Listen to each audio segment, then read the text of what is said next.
स्वामी समर्थ, स्वागत आहे तुमचं माझ्या YouTube चॅनल मध्ये। आजचा दिवस तुम्हाला खूप छान सुख समाधानाचा आणि आनंदाचा जाऊ देत ही स्वामींच्या चरणी प्रार्थना करते आणि आज या नवीन व्हिडिओला सुरुवात करते। तर बघा मित्रमैत्रिणींनो, पवित्र आणि शुभ अशा मार्गशीर्ष महिन्याला सुरुवात झालेली आहे। वर्षातील सर्वात शुभ आणि अतिशय अत्यंत पवित्र मानला जाणारा महिना म्हणजेच मार्गशीर्ष महिना। या महिन्याला काही भागांमध्ये अग्रहायण महिना या नावाने देखील ओळखलं जातं। हा महिना धन, आरोग्य, सौभाग्य, अध्यात्म, मनशांती आणि विशेषतः माता लक्ष्मीची कृपा मिळवण्यासाठी अतिशय अत्यंत प्रभावी मानला जातो।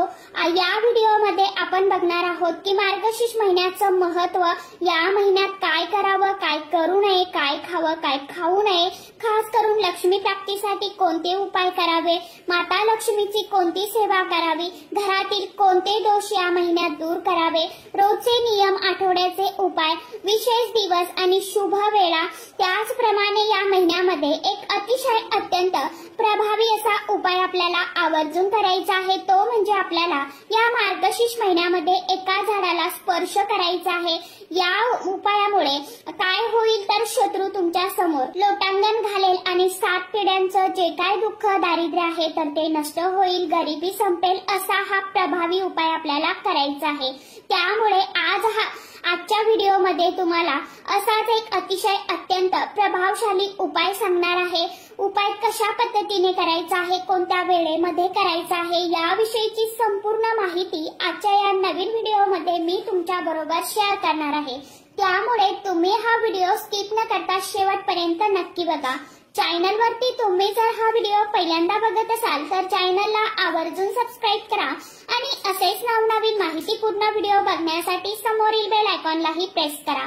त्यामुळे काय होईल, जेव्हा कधी मी नवीन व्हिडिओ अपलोड करेल तर सर्वात अगोदर त्याचं नोटिफिकेशन तुम्हाला मिळेल आणि तुम्ही एकही व्हिडिओ मिस करणार नाही। तर बघा मित्रमैत्रिणींनो, मार्गशीर्ष महिना हा सूर्य जेव्हा वृश्चिक राशीत असतो तेव्हा सुरू होतो। या महिन्याचे वर्णन भागवत पुराण, विष्णू पुराण, पद्य पुराण, महाभारत, रामायण यासारख्या अनेक ग्रंथामध्ये आढळते। भगवान श्रीकृष्णाने स्वतः भगवद्गीतेच्या 10व्या अध्यायात सांगितलं आहे, मासांना मार्गशीर्षम अहम, याचा अर्थ महिन्यामध्ये मी स्वतः एक मार्गशीर्ष महिना आहे, म्हणूनच हा महिना अत्यंत शुभ आणि देवतांचा प्रिय असा महिना मानला जातो। हा महिना धर्माचरणाचा आणि सात्विक जीवन जगण्याचा महिना आहे। या महिन्यात ध्यान, जप, तप, दान, पुण्य, दीपदान यांना खास, विशेष, अनन्यसाधारण असं महत्त्व असतं। या महिन्यामध्ये माता लक्ष्मीची ऊर्जा ही पृथ्वीवरती सर्वाधिक सक्रिय झालेली असते। कठीण काळात अडकलेली कामे या महिन्यात सहज पूर्ण होतात। मन, बुद्धी आणि आरोग्यावरती सकारात्मक परिणाम वाढवतात। वेदांमध्ये मार्गशीर्ष महिन्याला अग्रेसर महिना म्हणजे सौभाग्य प्रदान करणारा महिना आणि वेदप्रिय महिना देखील म्हटलं जातं। मार्गशीर्ष महिन्यात केल्या जाणाऱ्या क्रियामुळे जीवनातील धन, सौभाग्य, आरोग्य, आनंद, शांती, प्रगती यामध्ये वाढ होते। या महिन्यामध्ये रोज सकाळी सूर्योदयापूर्वी स्नान करावं। स्नानामध्ये 2 थेंब गुलाबजल, गंगाजल टाकून स्नान करावं, कारण यामुळे काय होतं तर आपलं शरीर, मन जे आहे तर ते स्वच्छ होतं। त्यानंतर आपल्या देवघरातील स्वच्छता करून घ्यावी, देवी देवतांचं पूजन करावं। मनामुळे काय होतं, पवित्रता वाढते, एक नकारात्मकता नष्ट होते। मार्गशीर्ष महिन्यामध्ये तुळशी पूजनाला खास, विशेष, अनन्यसाधारण असं महत्त्व असतं।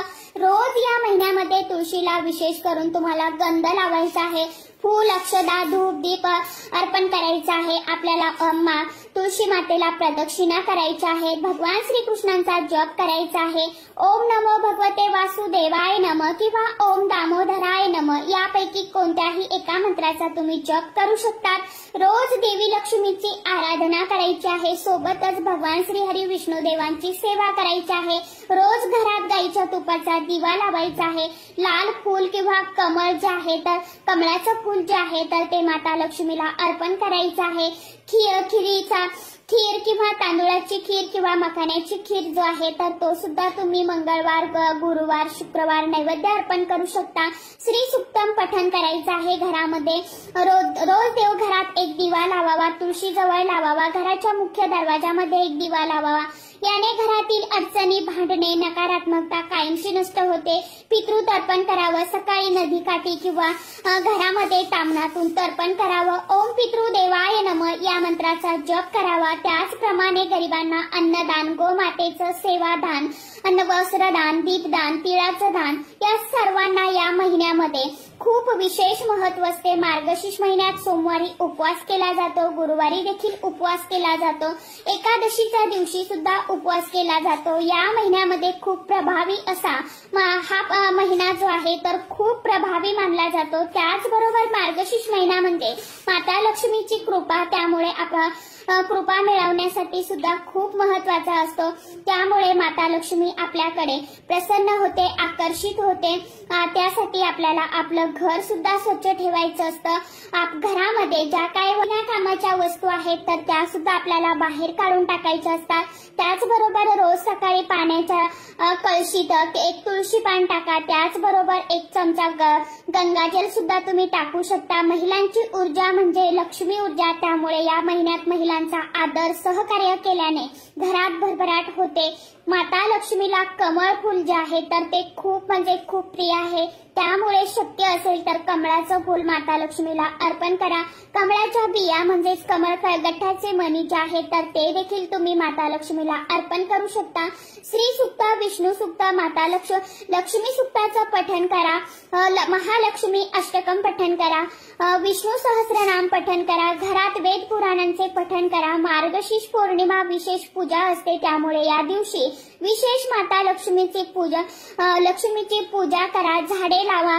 झाडे लावणे, झाडांना पाणी देणे खूप पुण्य मिळते. यामुळे या सर्व गोष्टी आपल्याला करायच्या असतात. त्याचबरोबर मार्गशीर्ष महिन्यामध्ये खोटं बोलू नका, वाद भांडण करू नका, तुटलेल्या वस्तू घरामध्ये ठेवू नका, झाडू संध्याकाळी नंतर लावू नका, तिखट मसालेदार जड पदार्थ घरामध्ये खाऊ नयेत. मांसाहार पूर्णपणे आपल्याला पूर्ण मार्गशीर्ष महिना जो आहे तर तो वर्ज्य करायचा आहे.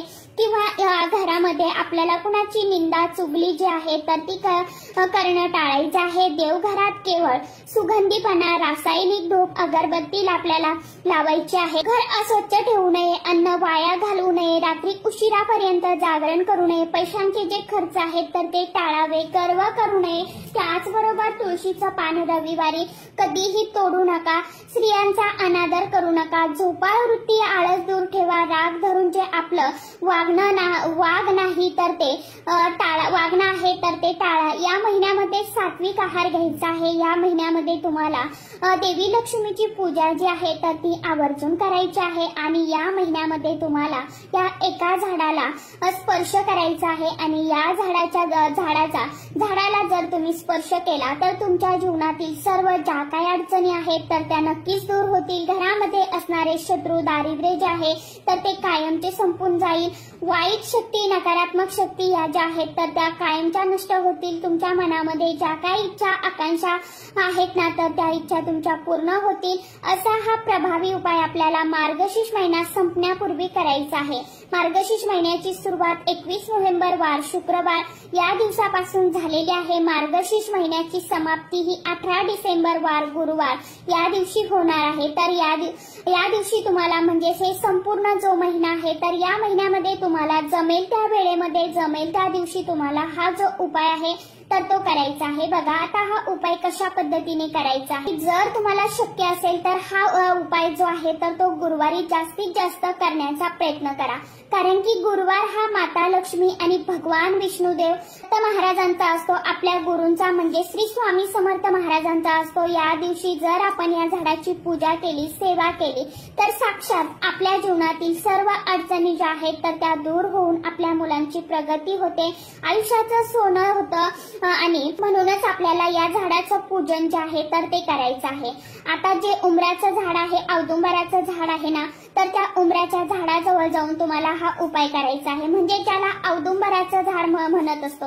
यामध्ये साक्षात माता लक्ष्मी, भगवान विष्णुदेव यांचं निवासस्थान असतं. उंबराच्या झाडाची पूजा केल्यामुळे वाईट शक्ती, नकारात्मकता आपल्या आयुष्यातून कायमची दूर होते. तुम्हाला काय करायचं आहे, 1 लोटा भरून पाणी घ्यायचं आहे, हळदी, कुंकू, अक्षदा घ्यायच्या आहे, तांदूळ घ्यायचे आहे अखंड, फुलं घ्यायची आहेत आजूबाजूला, जिथे कुठे जवळपास औदुंबराचं झाड असेल तिथे तुम्हाला जायचं आहे. मग मंदिरामध्ये असेल, मठामध्ये असेल किंवा केंद्रामध्ये असेल किंवा तुमच्या आजूबाजूला रोडच्या कडेला तुम्ही जाता येताय तिथून तुम्हाला दिसत असेल तिथे सुद्धा तुम्ही या झाडाची पूजा करू शकता. तिथे गेल्यानंतर सर्वात प्रथम तुम्हाला दिवा लावून घ्यायचा आहे आणि पाणी अर्पण करायचं आहे. पाणी अर्पण करत असताना ओम नमो भगवते वासुदेवाय नमः या मंत्राचा जप करायचा आहे. शक्य असेल तर गोड खिरीचा नैवेद्य तुम्ही अर्पण करायचा आहे आणि जर नाही शक्य झालं तर मग तुम्ही थोडेसे तांदूळ आणून शकता आणि त्यानंतर हळदी कुंकू अक्षदा अर्पण करायचे आहे. यानंतर त्या उंबराच्या झाडाला ओम नमो भगवते वासुदेवाय नमः या मंत्राचा जप करत करत तुम्हाला 5 किंवा 7 प्रदक्षिणा करायच्या आहे. भगवान विष्णू देवांना प्रार्थना करायची आहे आणि जो काय तुम्ही पेड्यांचा, केळीचा किंवा खिरीचा नैवेद्य सोबत आणलेला असेल, नेलेला असेल तर तो तिथे तुम्हाला झाडाखाली ठेवायचा आहे. माझ्या घरातील सर्व दुःख, दारिद्र्य, गरिबी, अडचणी ज्या काय आहेत तर त्या दूर करा अशी आपल्याला दत्त महाराजांना कळकळीने तळमळीने प्रार्थना करायची आहे. तर अशा पद्धतीने तुम्हाला हा जो उपाय आहे तर या मार्गशीर्ष महिन्यातील गुरुवारी आवर्जून करायचा आहे. उपाय करून बघा, नक्कीच याचा खूप चांगला अनुभव जो आहे तर तो काही दिवसामध्ये तुम्हाला बघायला मिळेल. आपण जितकी सेवा मनापासून करतो, जितकी सेवा श्रद्धेने करतो तर निश्चितच त्या केलेल्या सेवेचं, उपायाचं फळ जे आहे तर भगवंत आपल्याला देतच असतो. फक्त काहींना वेळ लागतो, काहींना उपायांचं, सेवेचं फळ जे आहे तर ते लवकर मिळतं. परंतु आपण जी काय थोडी का होईना मोडकी तोडकी सेवा करतो तर त्या केलेल्या सेवेचं फळ जे आहे तर ते आपल्याला काही दिवसानंतर का होईना ते मिळतं. फक्त सेवा करत असताना आपल्याला निस्सीम भक्ती करायची आहे, सेवा करायची आहे, नामस्मरण करायचं आहे. तर सांगितल्याप्रमाणे जमेल ते उपाय करून बघा. तर चला, आजच्या व्हिडिओमध्ये इतकीच माहिती होती. कशी वाटली नक्की सांगा. व्हिडिओ आवडला तर चॅनलला आवर्जून लाईक, शेअर, सबस्क्राईब जरूर करा. परत भेटूया नवीन माहितीसोबत, नवीन व्हिडिओसोबत. तोपर्यंत सर्व माझ्या युट्यूब परिवाराला श्री स्वामी समर्थ.